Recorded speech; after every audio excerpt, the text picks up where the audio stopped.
What is going on, guys? In today's video I will show you the top 10 game-breaking and meta-defining builds in POE Exile 2. No matter if you're into martial arts styled unarmed combat, chaotic spell-slinging blood mages, lightning-fast bow builds, or tanky melee invokers, this list has something for everyone. Each build I will cover is just not strong on paper. It's fun, unique, and perfectly suited to the new mechanics introduced in this update. From clean clearing mappers to the single-target boss melters, I'll walk you through why each one of these builds will stand out, how they play, and what makes them so effective. And remember, if you want to check these builds, look up the best items, the skill trees, and POE building, then check my links in the description. If you ever played POE Exile 2 for long enough, then you know that the grind for currency can feel endless. And that's where today's sponsor comes in. KaidGames is a trusted platform used by over 150,000 gamers worldwide. They offer pro player support in more than top 25 games, including POE 2. No matter if you need a faster start, you want help with the tough content, or just want currency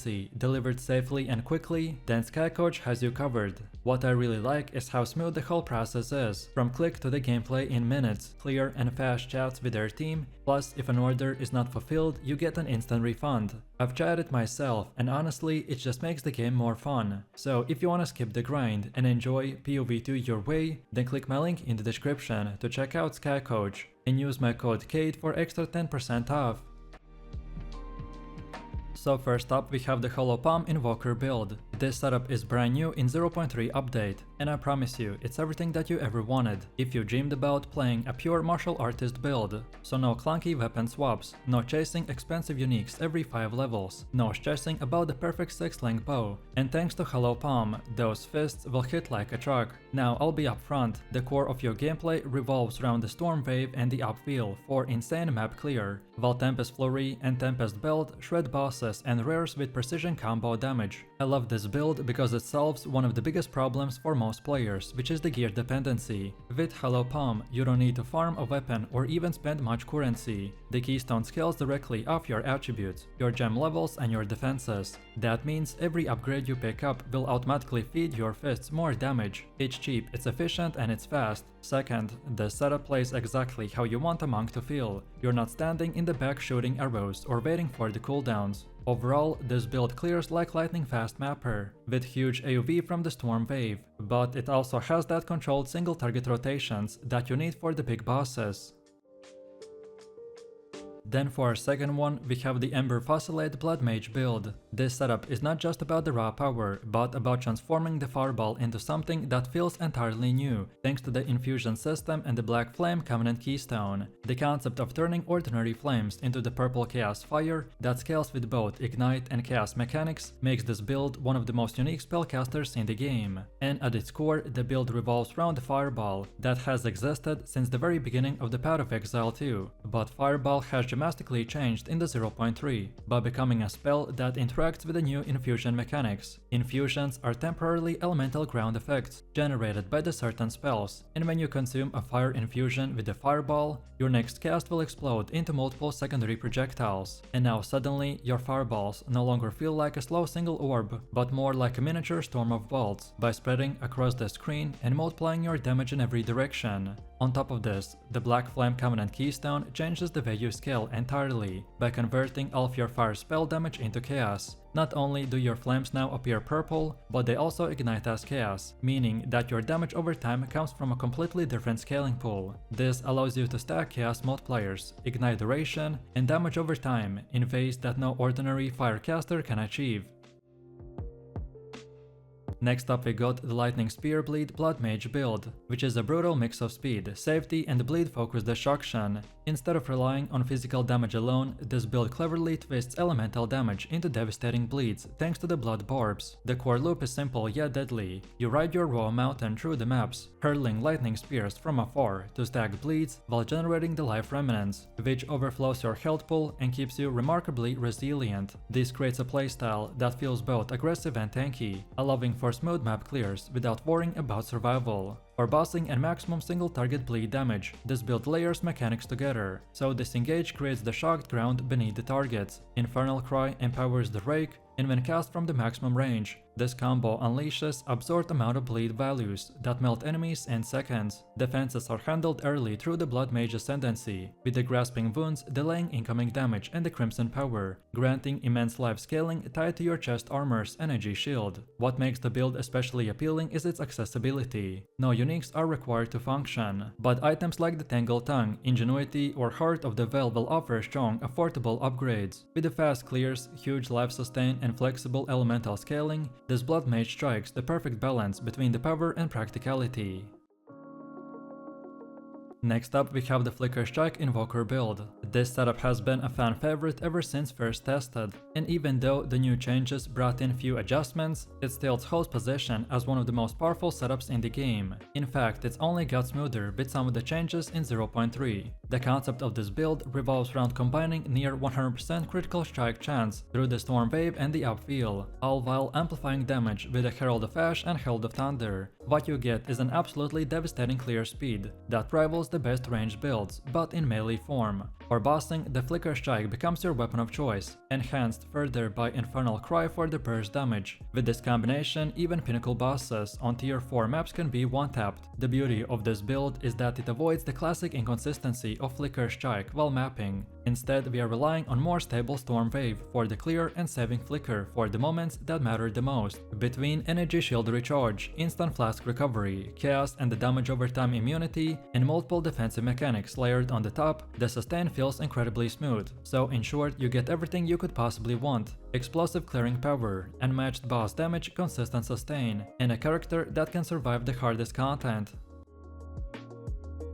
Then next we have the most popular build currently in the game, aka the Lightning Arrow Deadeye. This is a setup that has been making waves across the community because of how effortlessly it can shred through the maps, crush bosses and scale into the endgame. If you are someone who enjoys a fast-paced, ranged playstyle with the ability to delete entire screens of enemies in seconds, then this is the setup you definitely want to try. The strength of this build comes from combining Lightning Arrow's massive screen clearing power with the supportive mechanics like the Herald of Thunder, Tornado Shot and the Lightning Rods for devastating single target damage. When you're mapping, it feels like you're constantly surrounded by chain explosions of the lightning and the thunder, as shocked enemies will fall and trigger more health procs. And then, when it comes time to fight bosses, you can switch gears into a very controlled single target rotation that melts even the tankiest encounters. What really makes this setup a standout compared to the other builds in the 0.3 is its versatility. It clears like a zooming mapper, but also has the raw damage to take down pinnacle bosses, and on top of that, it's very forgiving to gear around.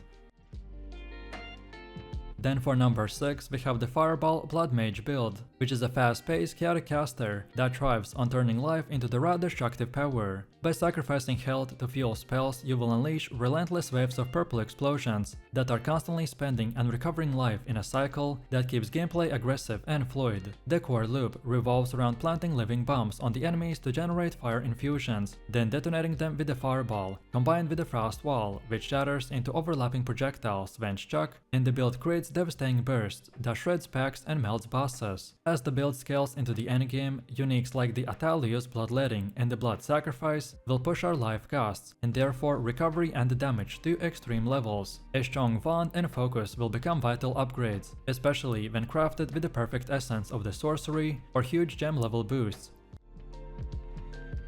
Next, we got the Ice Strike Invoker build. This setup has quickly become one of my favorite ones, because it manages to combine the speed and the rhythm of melee combat with safety and explosiveness of cold damage scaling. The backbone of this build is the Invoker's Ascendancy, which absolutely is the best fit for a hardcore player. Meditate allows us to stack oversized energy shield pool by giving us a massive defensive buffer. Then Lead Me Through the Grace ramps up our spirit, which we channel directly into the Ghost Dance Elemental Conflux, Wind Dancer and the Herald of the Ice. And then on the damage side, the Ascendancy nodes I Am the Thunder and I Shall Rage are what pushes this setup from strong to downright godlike. They give us valuable scaling options and ramp up our damage multipliers in ways that feel instantly impactful the moment that you invest into them. With a solid staff in hand, most of your map clearing is completely trivial. So Shattering Palm, Herald of Ice and Frozen Spite will tear through the packs with near effortless speed, speed. And then, when you do encounter tanky arrears or the bosses, then we shift into gears. You lean onto the quarterstaff strike in a combination with the elitist chimes to generate power charges and transition into the charge staff and the tempest belt, and then let the ice check handle all the heavy lifting for single target burst damage. Next up we got Essence Drain Contagion Lich build. This is a chaos-based caster setup that focuses on combining Essence Drain and Contagion together to create a devastating spread of damage over time, while summoning Dark Effigy totems to annihilate bosses and tough rares. Essence Drain serves as your primary single target tool, dealing very high chaos dot damage that scales with every investment, while Contagion spreads that damage across the entire packs by chaining from the monster to monster until the screen is wiped clean. Then Dark Effigy amplifies the single target damage by multiplying projectiles based on the number of active dots, making it incredibly strong for boss encounters. What makes the build exceptional is how well it is rounded. Offensively, it delivers some of the best sustained chaos dots in the game, without relying on complicated rotations, and then defensively, the Lich Ascendancy provides a massive energy shield pull, while Soulless Form converts life regeneration into the mana regeneration, by giving the build almost unshakable sustain. Eternal Life locks your health in a place with energy shield, while mitigating damage and creating a near constant safety buffer. Then for one of the last ones, we have the Ice Shot Deadeye build. This setup takes everything that people love about the Lightning Arrow meta and flips it into the cold-based monster that freezes, shatters, and absolutely demolishes maps at a lightning speed. In patch 0.3, the cold bow skills and the Deadeye both received huge buffs, and when you put those two things together, you get a build that doesn't just clear screens, it erases them before enemies even have a chance to move. For map clearing, the Ice Shot is your workhorse. With the right support gems, projectiles will chain across the screen by spreading chilling ground and freezing everything in their path. Packs will just not die, they will explode in a cascade of the shatters by leaving nothing behind but just loot. And then when it comes to bosses, that's when you bring out the Lightning Rod, Orb of Storms and the Snipe. Together, these tools will let you melt bosses in seconds, while layering freezing effects that keep them locked down. The fact that you can both clear like a speed demon and take down endgame encounters will make this build incredibly versatile. And now finally, for number 10 build, we got the Spark Blood Mage build. This is a setup designed to take you through the hardest endgame content, with a single ability at its core. Everything revolves around the Spark, which is a spell that fills the battlefield with dozens of projectiles that ricochet, bounce and zap their way through the enemies, until nothing is left standing. With the setup, the Spark is pushed to its absolute limit, and the result is a screen-wide lightning storm that leaves no survivors. What makes the build so special is how it combines the Spark with the Blood Mage archetype. Instead of worrying about the mana or juggling awkward resource management, every cast is paid directly with the life. On paper, that might sound risky, but with the right passive tree, gear and the flask setup, it actually feels incredibly smooth. Our life is gained constantly, but it is also replenished instantly through the regeneration, flask recovery and the natural sustain provided by the Blood Mage mechanics. This means you can cast endlessly without running dry, and it creates a unique rhythm where your survival and the offense are intertwined. The build achieves 100% critical strike chance for all the spells, which means that every spark projectile, every orb and every supportive proc is guaranteed to crit.